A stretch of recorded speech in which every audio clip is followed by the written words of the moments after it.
Ça faisait longtemps que je n'étais pas venu. Et en temps, je me suis marié, pour ceux qui ne savent pas, pour ceux qui savent. Eh, les mêmes ont crié au premier culte, c'est trop drôle. Et du coup, depuis que je suis marié, je suis plus seul à la maison, donc je vis des trucs intéressants, rigolos parfois. Et il y a 7 fois, par exemple, donc je vous raconte une anecdote sur ma femme, on était en train de faire à manger et on avait besoin d'œufs. Et donc, je demande à Esther de me prendre des œufs dans le frigo. Et donc, Esther va devant le frigo, elle ouvre le frigo, elle fouille dedans et tout, et elle me dit, il n'y a pas d'œufs. Elle m'a pas dit, je ne vois pas, hein, elle a dit qu'il n'y en avait pas. Et donc, moi, je lui dis, mais si, il y en a, j'en ai acheté, je sais qu'il y en a. Et elle me fait, non, il n'y en a pas. Je dis, mais je suis sûr que j'en ai acheté. Elle m'a fait, peut-être toi, avec ton estomac, là, tu as dû les manger, tu ne t'en es pas rendu compte. Et je lui ai dit, non, il y en a, je m'en rappelle, parce que je les ai achetés en prévision de ce qu'on allait faire à manger. Donc, je viens derrière elle, et avec elle, on regarde dans le frigo, et dès que j'arrive, en fait, je vois les œufs, ils sont là.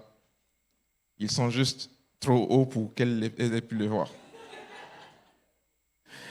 Les œufs étaient trop hauts. Et donc, sur le moment, on a rigolé.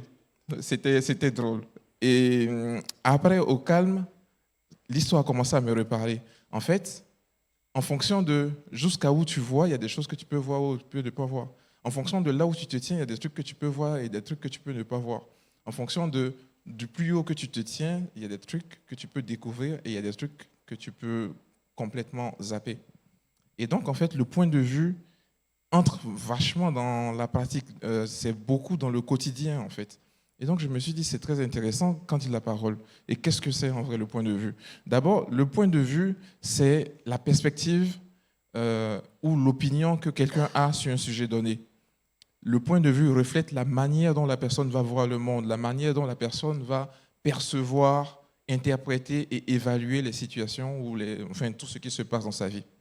En gros, le point de vue, c'est comment tu vois le monde en fonction de là où tu te tiens.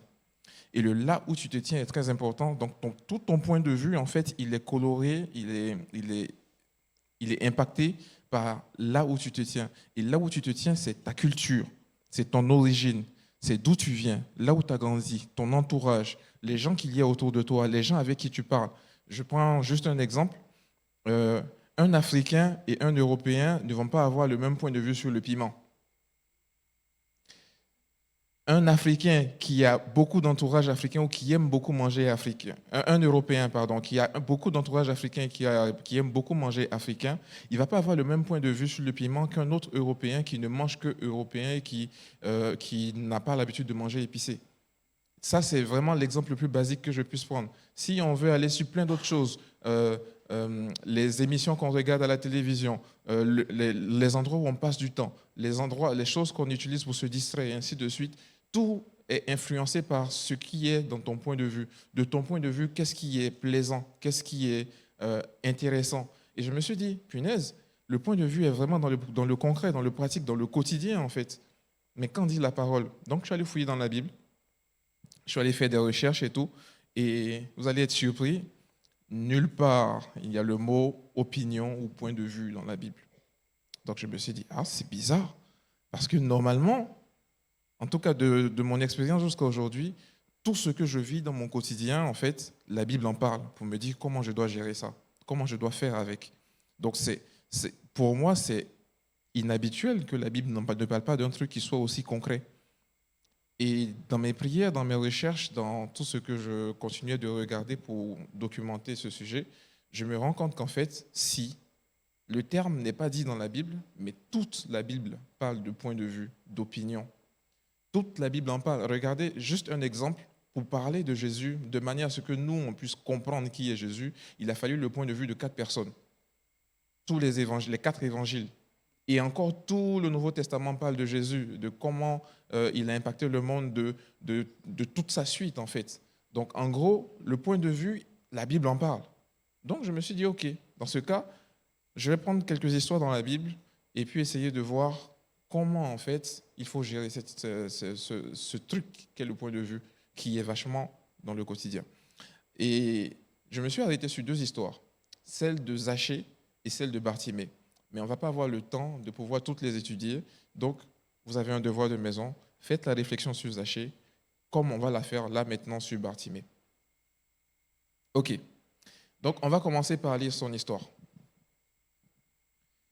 Ils arrivèrent, donc on est dans Marc chapitre 10, versets 46 à 52. Ils arrivèrent à Jéricho. Lorsque Jésus sortit de cette ville avec ses disciples et une grande foule, un aveugle appelé Bartimée, fils de Timée, était assis au bord du chemin et mendiait. Quand il entendit que c'était Jésus de Nazareth, il se mit à crier, « Jésus, fils de David, aie pitié de moi. » Beaucoup lui faisaient des reproches pour qu'il se taise, mais il criait encore plus fort, « Fils de David, aie pitié de moi. » Jésus s'arrêta et dit, « Appelez-le. » Ils appelèrent donc l'aveugle et lui dirent, « Courage, lève-toi, il t'appelle. » Alors il jeta son manteau, sauta sur ses pieds et vint vers Jésus.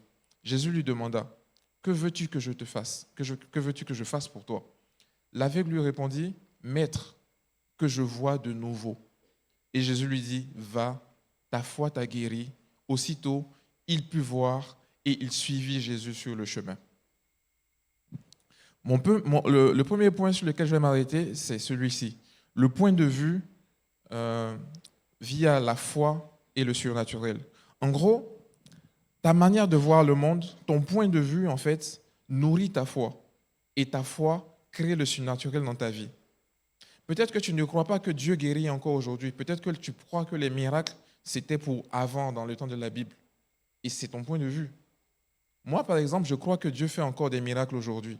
Et ça m'a permis de voir des miracles dans ma vie. Étudions un peu la chose. Du point de vue de Bartimée, on commence déjà par qu'est-ce qu'on sait de Bartimée? Bartimée, on sait que c'est un aveugle. On sait qu'il était assis par terre et qu'il mendiait pour pouvoir avoir sa nourriture du quotidien. Donc déjà, on va partir sur son nom, Bartimée. Bartimée, ça signifie fils de Timée.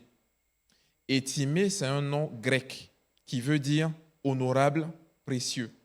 Donc Bartimée, ça veut dire fils de quelqu'un qui est précieux, fils du précieux, fils de l'honorable. Et donc Bartimée, il connaît l'origine de son nom, il sait qui est son père. Donc il sait que lui, il a de la valeur. Donc selon lui, il est fils de quelqu'un qui est précieux. Il connaît ses besoins, il sait en fait. Et une deuxième chose sur Bartimée, la Bible dit que Jésus passait par là et quand il a appris que c'était Jésus qui passait, il a commencé à bouger. Il a commencé à crier, « Fils de David, aie pitié de moi !» Il a commencé à crier à Jésus parce qu'il savait qui était Jésus. Donc, on est du point de vue de Bartimée. Il sait qui il est, il sait qui est Jésus, il sait ce que Jésus peut faire pour lui. Et quels que soient les obstacles, il s'est mis à crier de manière à réussir à atteindre Jésus. Une chose est très intéressante dans cette histoire. Bartimée aurait pu demander tout et n'importe quoi. Il est face à Jésus. Il sait qui c'est. Parce qu'il n'a pas demandé c'est qui Jésus, machin et tout. Dans d'autres textes, dans d'autres versions, on peut entendre qu'il s'est renseigné autour de lui pour savoir qui passait. Et quand il a appris que c'était Jésus, par qui est Jésus, hein? Donc il sait déjà qui est Jésus. Et j'ai envie de te demander, est-ce que tu sais, toi, qui est Jésus pour toi? Deuxièmement, quand il s'est mis devant Jésus, il pouvait demander toutes choses. Il pouvait demander la richesse, comme ça il n'avait plus à mendier. Il pouvait demander des gens à son service, comme ça il aurait plus de difficultés avec sa canne pour essayer de trouver son chemin. Il aurait quelqu'un qui le guide toujours. Il aurait pu demander à ne plus jamais manquer de rien de toute sa vie. Mais Bartimée a demandé une chose. Il veut voir de nouveau. Et cette petite phrase est très intéressante parce qu'on apprend plein de choses. Déjà, Bartimée n'a pas toujours été aveugle. S'il dit qu'il veut voir de nouveau, ça veut dire qu'il l'a vu avant. Et à un moment donné, il est devenu aveugle. Donc, Bartimée sait ce dont il a besoin dans sa vie. Et toi, est-ce que tu sais ce dont tu as besoin dans ta vie? Je ne parle pas des 50 € dont tu as besoin pour compléter tes finances pour pouvoir faire ton voyage aux Maldives. Je ne parle pas de cette autre chose dont tu as besoin à la maison ou de l'ampoule qui a grillé que tu dois remplacer. Je parle vraiment de cette chose que tu peux demander à Jésus s'il passait là tout de suite et qu'il te demandait « Que veux-tu que je fasse pour toi ?» Bartimée savait ce dont il avait besoin. Peut-être qu'au moment où il a eu ce problème qui lui a créé la cécité chez lui, c'est à ce moment-là qu'il est devenu mendiant. C'est à ce moment-là qu'il a perdu sa valeur. C'est à ce moment-là qu'il ne voyait plus le précieux qu'il était censé être. Mais il savait qu'en retrouvant la vue, peut-être qu'il allait retrouver du travail, peut-être qu'il allait retrouver de la valeur, il allait quitter la rue, il allait arrêter d'être assis sur le bord du chemin à mendier, à perdre toute dignité et à demander aux autres. Il savait de ce dont il avait besoin. Et lui, pour lui, c'était la vue. Et quand il a vu Jésus, lorsqu'il était en face de Jésus, il lui a dit, je veux voir de nouveau. Et il a obtenu son miracle. En gros, son point de vue à lui, c'est que Jésus pouvait le guérir. Il était précieux, mais il avait perdu sa valeur. Et Jésus pouvait lui rendre sa valeur. Et toi, ton point de vue à toi, c'est quoi? Où te trouves-tu? De quoi as-tu besoin? Parce que je sais que Dieu, il peut te le rendre. Qu'est-ce que tu avais déjà et que tu as perdu? Parce que Dieu peut te le donner. Mais ça n'a pas été facile. Bartimée a vu de nouveau, mais ce n'était pas juste en un claquement de doigts. Il a dû se battre pour ça. Il y avait une foule là autour de Jésus. Et cette foule, elle aussi, elle avait son point de vue, bien sûr. La foule peut être autant une force qu'une faiblesse, autant une alliée qu'un boulet pour nous couler. Et en fait, dans tout ce que j'ai lu, la foule est toujours traitée comme une personne, alors que la foule est composée de plein de personnes, avec des points de vue, des opinions différentes et variées. La preuve, lorsqu'on est arrivé au moment où Jésus a dit « appelez-le », il y avait des gens pour dire à Bartimée « lève-toi, courage, il t'appelle ». Il y avait des gens pour porter Bartimée. Et combien ces personnes-là me font penser à vous tous qui portez vos frères et vos sœurs en prière. Oui, vous êtes des personnes qui accompagnaient, qui portaient Bartimée jusqu'à Jésus. Mais dans la foule, il y avait aussi ceux qui rabaissaient Bartimée. Dans la foule, il y avait ceux qui essayaient de le faire taire. Dans la foule, il y avait ceux qui essayaient de le bâillonner. Et combien dans notre quotidien, en fait, il y a des foules pour nous faire taire. Et la foule, ce n'est pas toujours une personne. Hein. La foule, pour toi, c'est peut-être tes distractions. La foule, pour toi, c'est peut-être ton quotidien, tes habitudes. Peut-être c'est une manière de penser. Peut-être c'est la manière dont quelqu'un d'autre vit sa foi. Peut-être pour toi, tu te dis, ouais, l'autre, sa vie spirituelle, c'est il prie du matin jusqu'au soir, il ne fait rien d'autre de sa vie. Moi, je ne crois pas que c'est comme ça que la vie spirituelle, c'est. Et finalement, je n'ai pas trop envie de faire comme lui. Donc, la vie spirituelle, c'est trop dur. Non, c'est son point de vue. C'est comme ça que lui, il voit sa vie avec Dieu. Toi, construis ta vie avec Dieu. Toi, construis ta relation. La vie de l'autre, ce n'est pas la tienne. La vie de l'autre, ce n'est pas la tienne. La vie de l'autre, ce n'est pas la tienne. 3 fois que je le dis. Pour la foule, en fait, Bartimée est une tâche. Alors, on va déjà replacer un peu le contexte. On se trouve à Jéricho. Donc, pendant que je faisais les recherches sur ce thème, j'ai appris plein de trucs intéressants.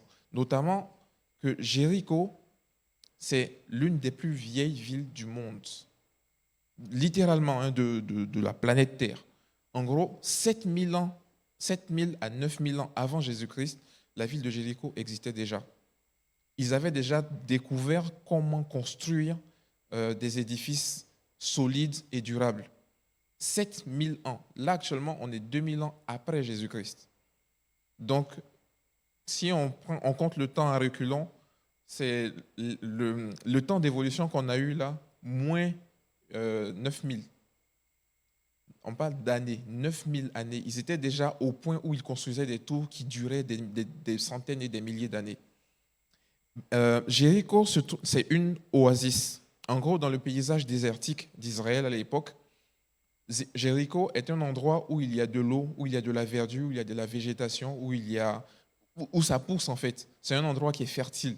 Et donc, beaucoup de gens viennent là pour faire des cultures. C'est un endroit de passage et de commerce. C'est le dernier arrêt de tous les gens qui viennent en pèlerinage à Jérusalem. Jérusalem, c'est la ville de David, c'est l'endroit où tout le monde veut aller. Tout le monde dit le Messie va naître dans la ville de David et tout. Donc, c'est un endroit où il y a beaucoup de pèlerinages.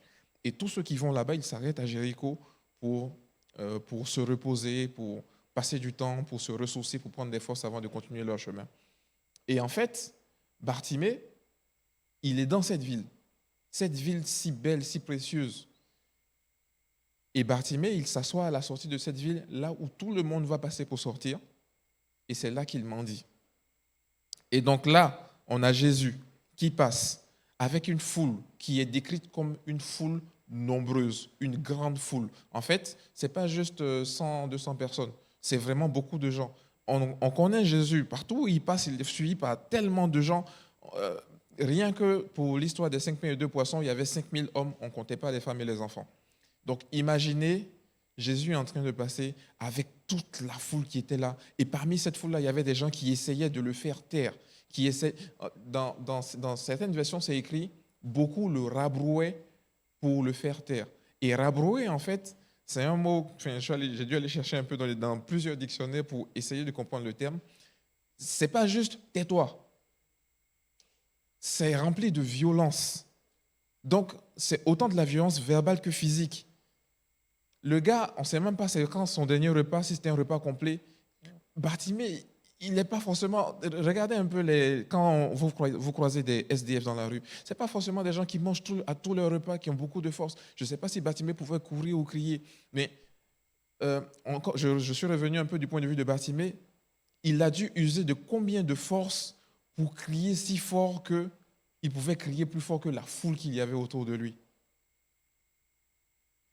Pour la foule, Bartimée, ici, dans ce beau décor idyllique qu'était Jéricho, Bartimée était une tâche. Bartimée, c'était l'indésirable. Et un point intéressant sur ce petit terme d'indésirable, on a parlé de l'origine grecque de son nom, Timée, précieux, honorable, mais on n'a pas parlé de la traduction en araméen et en hébreu, qui veut dire méprisable. Donc pendant que lui, il se voit fils de quelqu'un qui est honorable, fils de quelqu'un qui est précieux, les autres le voient en méprisable. Et Bartimée, dans ce beau décor qui était là, a croisé le chemin de Jésus. La foule qui suivait Jésus a croisé Bartimée assis sur le sol, en train de mendier. Bartimée sait ce qu'il veut. La foule aussi sait ce qu'elle veut. La foule était là pour écouter Jésus. La foule était là pour passer du temps avec Jésus, pour voir des miracles, pour être enseigné, et ainsi de suite. Et donc, une nuisance comme Bartimée n'était pas la bienvenue. On ne veut pas qu'il dérange le maître. On ne veut pas qu'il dérange le maître. Et combien des fois la foule, en fait, essaie de te faire taire? Combien des fois la foule essaie de te museler? Quand le Saint-Esprit vient te chuchoter à l'oreille, ce serait bien de prendre du temps avec Dieu aujourd'hui. Et tu te dis, c'est trop bien, ce soir, je prends du temps avec Dieu. Combien la foule, je ne sais pas c'est quoi pour toi la foule, mais combien la foule, à ton niveau, essaie de faire disparaître cette voix-là de ta tête. Et à la fin, arrivé à la maison, tu as toujours un épisode Netflix que tu as oublié de regarder, les réseaux, et ainsi de suite. La foule est constituée autant de mains qui peuvent te porter que de mains qui peuvent te couler. Et des fois, on oublie un peu que pour l'autre, c'est moi la foule. Pour ton voisin, c'est toi la foule. Est-ce que tu fais partie de ceux qui vont porter Bartimée jusqu'à Jésus? Est-ce que tu fais partie de ceux qui vont porter les autres en prière? Est-ce que tu fais partie de ceux qui vont encourager, de ceux qui vont te pousser vers Jésus? Ou est-ce que tu fais partie de ceux qui vont tout faire pour faire taire l'autre à cause de sa différence? La différence n'est pas un péché. Ce n'est pas parce que l'autre ne s'habille pas comme toi, tu te serais habillé qu'il est en train de pécher. Ce n'est pas parce que l'autre fonctionne différemment de comment toi tu fonctionnes qu'il est en train de pécher. C'est sa relation avec Dieu, c'est lui qui va gérer. Toi, occupe-toi de toi, lui, il s'occupera de lui. Tu peux être la foule pour quelqu'un. Fais donc attention. Parfois, tu penses que c'est parce que tu as une bonne raison. La personne s'habille trop mal. Ce n'est pas comme ça qu'on s'habille pour venir à l'église. C'est ton point de vue. Peut-être que pour cette personne-là, elle est bien habillée. Tu ne sais pas. Tout ce qui est important, c'est sa relation avec Dieu. Parfois, tu peux dire, mais la relation avec Dieu, c'est je prie le matin, je médite à midi, je prie le soir, je médite à minuit, ensuite je dors et ensuite je recommence. Et l'autre, pour l'autre personne, c'est je médite le matin, je prie le soir et c'est fini. Pour l'autre, c'est je médite une fois par semaine. Ça, c'est pas ton histoire. Ton histoire à toi, c'est est-ce que je suis dans le chemin que Dieu a tracé pour moi?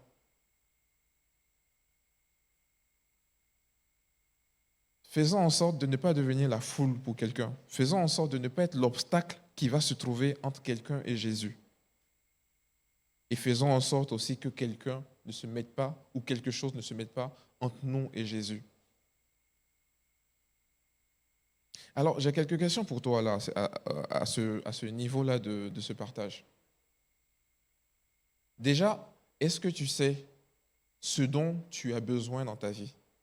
Si tu croises Jésus là tout de suite, est-ce que tu sais ce que tu peux lui demander pour changer ton paradigme, pour changer ta vie, pour changer tout ce que tu es, pour changer tout ce que tu penses être? Parce que ce que les autres disent de toi, ce n'est pas ça qui te définit. Le point de vue de la foule était que Bartimée était une tâche et qu'il ne devait pas déranger le maître. Mais ça n'a pas réussi à le calmer. Bartimée a crié encore plus fort. Il a crié si fort qu'il a dépassé le bruit que la foule pouvait faire. Il a crié si fort que même ceux qui ont essayé de le faire taire n'ont pas réussi. Est-ce que toi, tu cries plus fort? Face à tout le bruit qui essaie de te faire taire, est-ce que toi, tu cries plus fort? Face à tout le bruit qui essaie de mettre fin à la relation que tu veux créer avec Dieu, est-ce que tu cries plus fort? Bartimée a réussi à atteindre Jésus.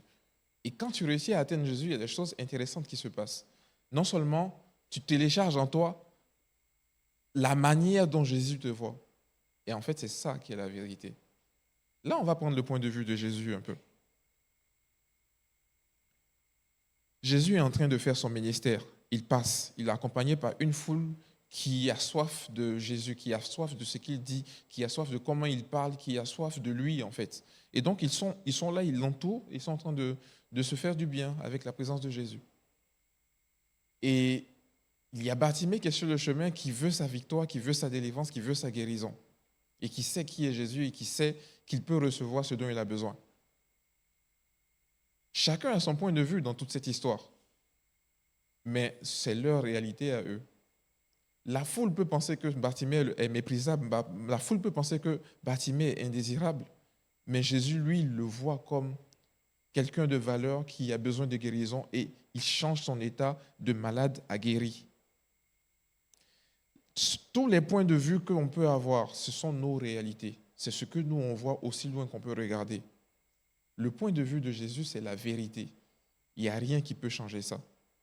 C'est Dieu qui t'a fait, c'est Jésus qui est même là depuis la source. Ce qu'il dit de toi, c'est ça qui est la vérité. Tu peux penser que tu es précieux?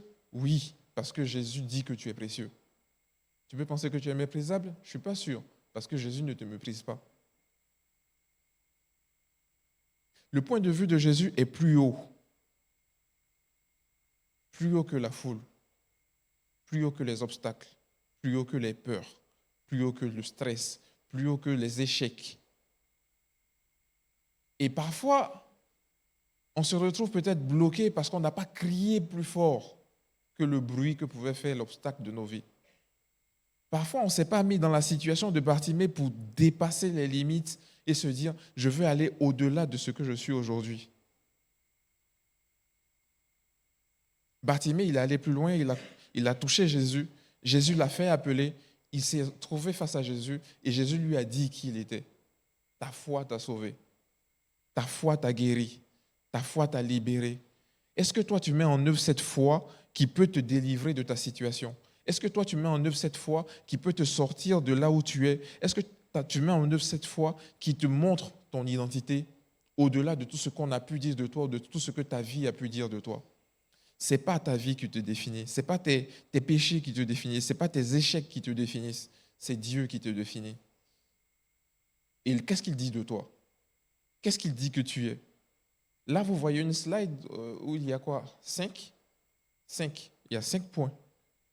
Mais en fait, dans mon doc, dans toutes les recherches, il y avait plusieurs pages en fait, de ce que Dieu dit que tu es. Tu es enfant de Dieu. Tu es une créature merveilleuse. Tu es saint et justifié. Tu es assis dans les lieux célestes avec lui.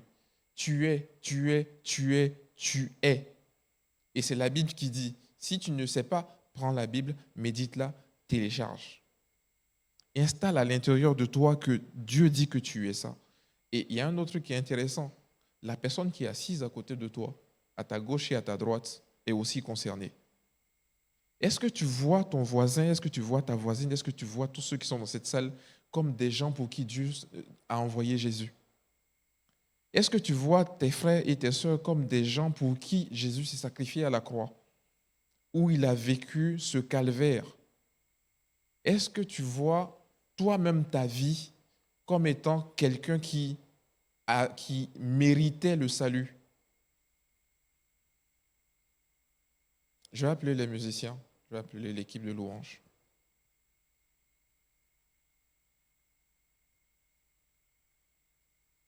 Peut-être que tu es dans une situation où tu te sens bloqué. Peut-être que tout va bien dans ta vie, mais tu n'es pas encore allé au-delà de ce niveau où tu es actuellement. Peut-être que tu voudrais en avoir plus. Peut-être que tu en attends plus de Dieu. Peut-être que. Je ne connais pas ta situation. Mais une chose est claire. Adopte le point de vue de Jésus. Parce que le tien, il est bas. Ton point de vue ne va jamais arriver à celui de Jésus. Mais si tu adoptes le sien, sa manière de voir, tu pourras voir le monde comme il le voit. Tu pourras remporter des victoires. La Bible dit que tous ceux qui croiront en lui chasseront des démons, guériront des malades. La Bible dit que tous ceux qui croiront en lui écraseront la tête du serpent, ainsi de suite. Et peut-être que tout ça, tu ne l'as pas encore vécu. Et j'ai envie de te dire, peut-être que tu n'as pas encore crié plus fort que tout ce qui te dit que tu ne peux pas le faire. Peut-être que tu n'as pas encore crié plus fort que les doutes. Peut-être que tu n'as pas encore crié plus fort que le regard des autres. Combien de gens se sont déjà dit, j'ai bien envie de prier, de me lever dans l'assemblée pour prier, mais il y a d'autres qui prient tellement bien que je n'ai pas envie de paraître... j'ai pas envie en fait. Mais tu ne te dis pas que Dieu a envie d'entendre ta voix aussi? Combien se sont déjà dit, c'est pas ma place, parce que les autres le font déjà. Les autres aimeraient bien que tu les rejoignes. Et Dieu aimerait bien que tu te lèves pour son service. Tout ce que tu vois, en fait, c'est ta situation et ta réalité. Essaie d'apprendre, essaie d'adopter ce que Dieu dit que tu es, ce que Dieu dit que tu peux faire. Tu vas te rendre compte que tu as 1 million de chemins devant toi. Tu vas te rendre compte que tu peux atteindre ton objectif parce qu'il est là et parce qu'il marche avec toi. Tu n'es pas seul. Et il dit que tu peux le faire. On va prendre il va y avoir ce temps de louange, il va y avoir ce petit temps où on va chanter, louer Dieu. Et j'aimerais laisser sur votre cœur cette pensée. Comment est-ce que Dieu te voit? Qu'est-ce qu'il y a devant toi? Je pense à ce passage qui dit « Je lève les yeux vers la montagne, d'où me viendra le secours. Le secours me vient de l'Éternel qui a fait les cieux et la terre. » Celui qui a fait les cieux et la terre t'invite parce que lui, il est ton secours. Viens t'asseoir avec lui et regarde les montagnes que tu croyais être si grandes. Regarde-les d'en haut et tu vas te rendre compte que c'est comme des petites buttes que tu peux chuter comme ça avec ton pied. Je laisse la place à... Merci de nous avoir suivis. Si tu as apprécié être avec nous, n'oublie pas de liker et de partager sur les réseaux. Nous proposons chaque dimanche 2 célébrations. Viens nous rejoindre, nous serons heureux de t'accueillir. À la pépinière, tous les âges sont représentés. Viens booster ta foi au contact de ta génération. Besoin d'un rendez-vous? Nos pasteurs se tiennent à ta disposition. N'hésite pas à les contacter. Si tu as des questions sur la foi ou sur la Bible, tu peux en discuter avec notre équipe pastorale. Inscris-toi dès maintenant. Tu peux suivre nos prédications, posts et actualités sur les réseaux. N'oublie pas de visiter notre site internet. Tu veux t'intégrer et nous connaître un peu plus ? Télécharge dès maintenant notre application et reste connecté. À bientôt, à la pépinière.